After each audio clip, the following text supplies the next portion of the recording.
আপনি কি আপনার মনের অনেক কথা, অনেক অনুভূতি, অনেক ফিলিংস বলতে গিয়ে চুপ হয়ে যান, চিন্তা করেন যে কি হবে? আপনি কি যেগুলো ইনফরমেশন আপনি জানেন এটা সত্য, কিন্তু আপনি প্রমাণ করতে পারবেন না, কারণ প্রমাণ করার মতো ওই অপশন আপনাকে দেয়নি, ওই প্রমাণ ওরা রাখেনি। নিজের চোখে আপনি কখনো মিথ্যা বলতে পারেন না, সবাইকে বলতে পারেন। এবং এই সত্যটা যে আপনি যখন প্রকাশ করতে ভয় পাবেন, দ্যাট মিনস আপনি পরাধীন। আপনারা এখনো পর্যন্ত বাংলাদেশের অনেক মানুষ ইন্টারনেটের সাথে কানেক্টেড না। যেহেতু আপনারা কানেক্টেড না, আপনারা অনেক কিছুই জানেন না, এবং আপনারা অনেক কিছু জানবেনও না। এই যে না জানা, এই যে অজ্ঞতা, এই অজ্ঞতাটাকেই বলে গুজব। আপনার এই অজ্ঞতার সুযোগ নিয়ে গুজব ছড়ানো হয়।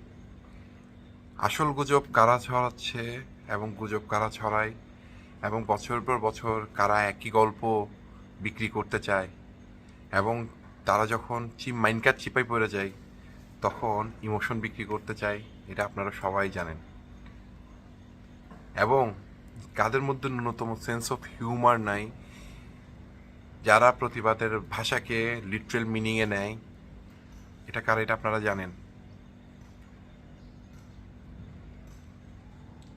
আপনার বুকের মধ্যে যখন ভয়ের কম্পন ঢুকাবে, যখন আপনি সত্য বলতে ভয় পাবেন, যখন আপনি আপনার ন্যায্য অধিকার আদায়ের কথা বলবেন, তখন আপনি হয়ে যাবেন রাষ্ট্রদ্রোহী।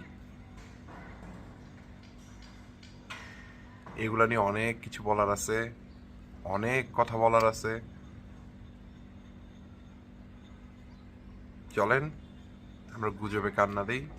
প্রত্যেকটা ফ্যাক্ট, প্রত্যেকটা মানুষ যারা এই আন্দোলনটাকে কাছ থেকে দেখছে, ওদের থেকে ফ্যাক্টগুলো ভেরিফাই করি, এবং ভেরিফাই করে আমাদের বন্ধুদের সাথে শেয়ার করি।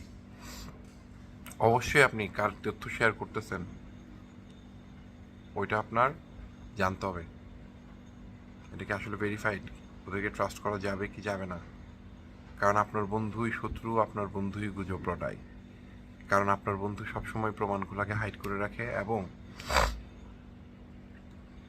এই প্রমাণগুলো না থাকার ফলে আপনি যখনই সত্য কথা বলবেন, আপনাকে গুজব ছড়ানো, মিথ্যা রটানোকারী হিসাবে বলা হবে। নিজের চোখ কখনো মিথ্যা কথা বলে না, মনে রাখবেন। আমার চোখ মিথ্যা কথা বলে না।